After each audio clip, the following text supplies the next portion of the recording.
샬롬 할렐루야. 누가복음 2장 36에서 38절입니다. 또 아세질파 바누엘의 딸 안나라 하는 선지자가 있어 나이가 매우 많았더라. 그가 결혼한 후 7해 동안 남편과 함께 살다가 과부가 되고 84세가 되었더라.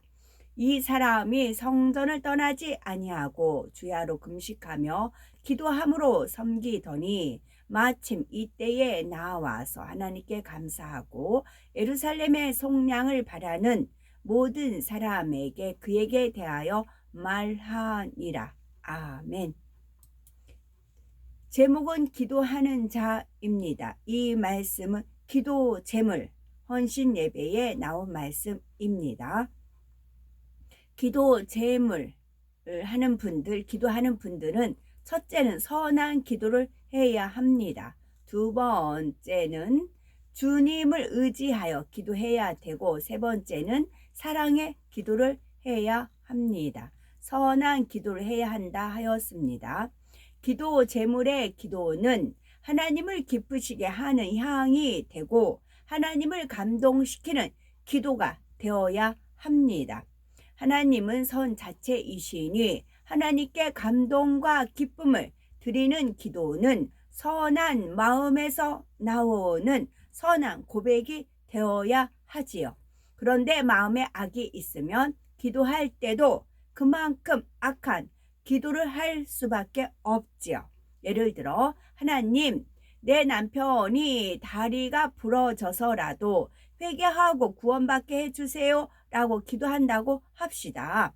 이런 경우 영혼 구원을 위해 기도한다고 하지만 진리에 비춰보면 얼마나 미련하고 악한 기도입니까? 혹은 하나님, 우리 가게에 축복 주시며 건축 헌금도 많이 드리고 구제도 많이 하겠습니다. 이제 옆 가게의 손님들도 다 우리에게 보내주세요 라고 기도를 한다면 아무리 철야를 하고 금식을 해도 하나님 앞에 선한 향으로 쌓이지 않으니 축복이 임하기 어렵습니다. 낙심한 마음으로 또 원망과 슬픔 속에 한탄하는 기도도 선한 기도가 아니지요. 아버지, 저는 밤낮 하나님의 나라를 위해 기도하는데 왜 내 소원은 안 들어주십니까? 다른 사람들은 수월하게 축복받고 간증하는데 저는 늘 어려운 형편 속에 사니 기도 제물이라 하기도 부끄럽고 속상합니다. 속히 축복받아 영광 돌리게 하옵소서. 저 사람은 나보다 교회에 늦게 왔어도 빨리 변화되어 인정받는 일꾼이 되었는데 저는 타고난 중심과 마음밭이 나빠서 아무리 기도하고 금식해도 변화가 더디고 일꾼으로 뽑히지도 못하니 슬픕니다. 저도 영으로 변화되어 사람들에게 인정받고 하나님 나라를 위해 충성하게 하옵소서. 이런 기도를 하는 자신의 입장에서는 축복을 받아 하나님께 영광 돌리고 충성하기 원하는 마음이라 생각할 것입니다. 그러나 실상은 자신의 조급함에서 나온 기도이고 자기가 원하는 대로 빨리 인정받고 축복받으려는 욕심과 시기, 질투의 기도이지요. 마음의 악으로 인해 슬픔과 마음의 악으로 인한 원망을 쏟아내며 믿음 없는 기도를 하는 것입니다. 악이 없다면 어떤 상황에서도 감사와 기쁨의 고백을 올릴 뿐 하나님을 서운케 할 만한 말은 하지 않습니다. 나 같은 자를 구원하신 하나님, 이렇게 성전을 사모하여 나올 수가 있고 입술을 열어 기도할 수 있게 하신 하나님, 더구나 기도의 사명을 통해 축복 주기 원하시는 아버지 하나님이 계시니 제게는 아무 부족함이 없습니다. 날마다 선을 쌓고 쌓아 아버지의 크신 은혜를 갚기 원하오니 속히 영으로 변화되게 하셔서 더 온전한 향으로 기도의 사명 감당하게 하옵소서. 매 순간 이런 감사의 기도를 올릴 것입니다. 마음의 소원이 있다 해도 감사의 기쁨으로 믿음의 간구를 드리지요.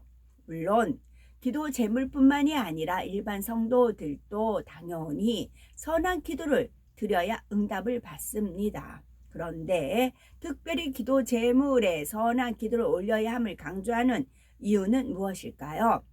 하나님의 마음과 하나님의 뜻을 분별하여 하나님의 나라를 위해 기도할 수가 있기 때문입니다. 자기의 악한 생각에서가 아니라 하나님의 뜻에 맞는 선의 기도를 해야 하나님께서 그 기도의 양을 받으실 수 있는 거지요. 그 기도를 통해 하나님의 섭리를 이루시며 하나님의 영광을 나타낼 수 있습니다. 예를 들어 하나님께서 우리에게 큰 재정의 축복을 이미 주셨다라고 하셨으면 복합적인 축복의 때가 드러나는 것이죠. 하나님께서 왜 아직 안 주시나 라고 생각하지 않고 그 축복이 눈에 드러나기까지 하루하루 큰 재정이 짐을 지고 있지만 힘들다 생각하지 않는 것이고, 이미 주셨다는 그 말씀을 믿기에 감사와 기쁨의 나날을 기다리는 것입니다. 다른 예를 들면 교회가 애매히 핍박을 받을 때 우리는 어떤 마음으로 기도해야 하겠습니까? 힘들어서 슬퍼하고 단식하는 기도, 핍박하는 사람들을 벌받기 원하는 기도를 올려서는 안 되지요. 오히려 주를 위해 핍박받음에 감사하고 핍박하는 이들을 긍휼히 여기는 기도라야 합니다. 그래야 하나님께서 그 기도를 들으시고 더 큰 영광을 나타내실 수 있습니다. 또 그런 기도가 우리의 상급이 되지요.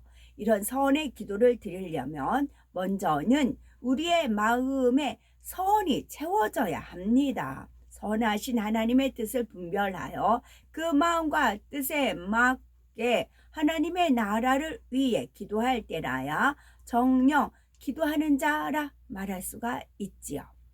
두 번째, 주를 의지하며 기도해야 합니다. 하나님의 은혜가 아니면 우리가 할 수 있는 것은 아무것도 없습니다. 기도도 내가 하는 것이 아니라 주께서 주시는 은혜와 주께서 주시는 능력으로만 할 수 있지요.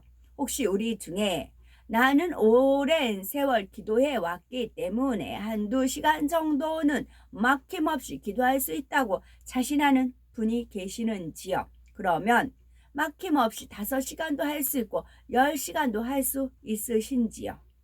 주를 의지하여 기도하는 사람은 얼마든지 계속할 수 있습니다. 자신의 생각과 자신의 능력을 의지하여 기도할 때는 어느 정도 하고 나면 기도할 내용도 떨어지고 육으로도 지치게 되지요. 신앙의 연륜이 있으면 성전 건축을 위해서는 이런 내용으로 기도하고, 목자를 위해서는 저런 내용으로 기도하고, 이렇게 제목만 주면 내용이 쭉 떠오릅니다. 성경 구절도 인용하면서 유창하게 기도할 수 있지요. 그러나 단지 알고 있는 내용을 습관적으로 반복하는 기도라면 과연 그것이 아름다운 향이 되겠습니까? 녹음된 소리를 반복해서 재생한다고 해서 기도의 향이 될 수 없는 것과 같지요. 기도는 그때그때 성령의 역사 속에 하나님께서 필요로 하시는 기도의 내용을 간절한 마음으로 올려드려야 합니다. 비유를 들어 우리가 밥을 해도 전기밥솥에 밥을 할 때는 정해진 양과 쌀과 물을 넣고 버튼만 누르면 됩니다. 그런데 냄비에 밥을 할 때는 쌀을 불린 정도에 따라 물을 조절해야 하고 불의 세기도 조절하면서 정성을 들여야 하지요. 늘 습관적으로 하던 내용으로 기도하는 것과 성령으로 하는 기도가 이렇게 다르다는 말입니다. 성령의 음성에 귀 기울이고 하나님의 뜻을 구하기 위해 노력하면 성령의 감동을 잊게 되지요. 그 기도의 내용과 그 기도 내용과 흐름을 하나님께서 주관하시니 기도가 샘솟듯 솟아나지요. 예를 들면 성전 건축을 위해 기도한다 해도 이 시점에는 어떤 내용에 더 중점을 두어 집중적으로 기도할지 성령께서 알려주십니다. 그러면서 그 분야에 대해서 세세한 내용까지 주관받아 기도할 수가 있는 것입니다. 무릇 기도하는 자라 인정받으려면 이렇게 주를 의지하는 마음으로 성령의 감동 속에 때에 맞는 기도를 해야 합니다. 세 번째는 사랑의 기도를 해야 하지요. 사랑이 있어야 진심으로 기도할 수가 있습니다. 예수님께서 이 땅에서 사역하실 때 막달라 마리아는 어떤 마음으로 기도를 했을까요? 예수님께서 이곳저곳을 다니며 가르치실 때 제대로 주무시거나 잡수시지 못할 때가 많다는 사실을 마리아도 잘 압니다. 많은 위험과 고난이 있음도 알지요. 이렇게 하루하루 사역을 이루실 때 마리아는 얼마나 간절한 마음으로 예수님을 위해 기도했겠습니까? 사랑의 마음으로 기도하니 그 기도가 아름다운 향이 되어 예수님께 위로와 힘을 드릴 수 있었지요. 우리도 아버지 하나님을 사랑하는 마음으로 기도 제물의 사명을 감당해야 합니다. 또 교회 목사님을 사랑하고 영혼들을 사랑하여 간구해야 하는 것이지요. 아버지 하나님의 눈물을 생각하면 우리도 눈물이 쏟아져야 합니다. 또 주님의 심정을 헤아리면 우리도 불같은 간구를 올리게 될 것입니다. 복음을 모른 채 죽어가는 영혼들을 생각하면 마음이 불붙는 듯하고 범죄하는 양떼를 떠올리면 가슴이 미어지는 듯한 심정이라야 하는 거지요. 물론 우리는 나름대로 하나님을 사랑하고 교회를 사랑하기 때문에 교회 기도 제물로 자원하셨을 것입니다. 그런데 그 사랑이 참이라면 하나님만 주님만 사랑하고 교회만 사랑하는 것이 아닙니다. 우리의 가족과 우리의 일가 친척, 우리의 이웃과 우리의 주변 사람들을 다 사랑해야 하지요. 사심을 가지고 내 가족, 내 친척을 육으로 사랑하라는 말이 아닙니다. 우리가 얼마나 영적인 사랑 가운데 행하는지 돌아보라는 말씀이지요. 온 집에 충성하는지, 다른 사람의 유익을 먼저 구하는지, 희생하고 섬기는지 자신의 마음을 점검해 보라는 말인 거죠. 내 마음대로 모든 일이 진행되어야 하고 내 뜻에 맞지 않으면 마음이 불편해져서 다른 사람들을 힘들게 하지는 않으시는지요.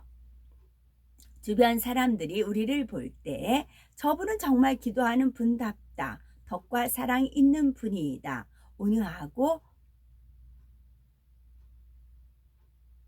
온유하고 겸비하여 참으로 사랑할 만하다. 이런 고백이 나와야 합니다. 그래야 하나님과 교회를 사랑한다는 고백이 참이라고 인정받을 수가 있는 것이지요. 영혼을 사랑하여 눈물로 부러지는 기도라야 진한 향으로 하나님 앞에 올라갈 수가 있지요. 모름지기 기도하는 자는 선한 기도를 하고 주를 의지하여 기도하며 사랑으로 기도해야 한다 하였습니다. 물론 우리는 기도할 때 이런 기도를 올려야 하지요. 그러나 특별히 헌신하는 우리가 이런 기도를 올려야 하는 것이며 사명 감당을 제대로 했다고 할 수가 있는 것입니다. 기도 제물, 매일 기도하는 시간은 적은 것이 아니지요. 그 시간 동안 정령 합당한 기도를 쌓는 사람이라면 얼마든지 깊은 영의 세계로 신속히 들어갈 수가 있습니다. 또 그런 기도로 기도 제물의 사명을 감당할 때 천국에서는 주의 종 못지않은 영광을 누리지요. 이런 귀한 사명을 받은 우리는 기도 제물로 바쳐진 사람들인 것이지요. 이런 이유도 어떤 핑계도 없이 다른 어디에도 마음을 두지 말고 오직 기도에 전념해야 하는 것입니다. 좋은 곳에 가서 쉬고 재충전하고 오세요. 이렇게 누가 말한다 해도 사양할 수 있는 마음이 되어야 합니다. 저는 기도하는 것이 더 행복합니다 하고 진심으로 고백할 수 있어야 하지요. 안나 선지자는 84년 동안 주야로 성전에 머물며 기도와 금식을 하였습니다.